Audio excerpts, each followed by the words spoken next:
দেখে কি মনে হচ্ছে দক্ষিণেশ্বরের মন্দির? না না, একদমই না। জানতে হলে ভিডিওটি দেখতে হবে। দুপুরের খাওয়া দাওয়ার পর বেরিয়ে পড়েছিলাম একটু ঠাকুর দর্শনে। চলে গিয়েছিলাম মির্জাপুরের উদ্দেশ্যে।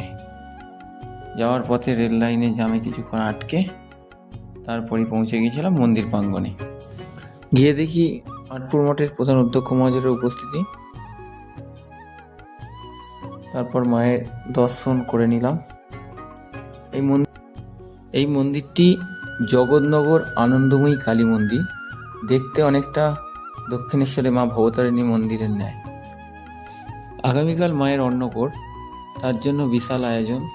দেখতে পাচ্ছ সুবিশাল কড়া এবং বিভিন্ন সবজি কাটা রয়েছে।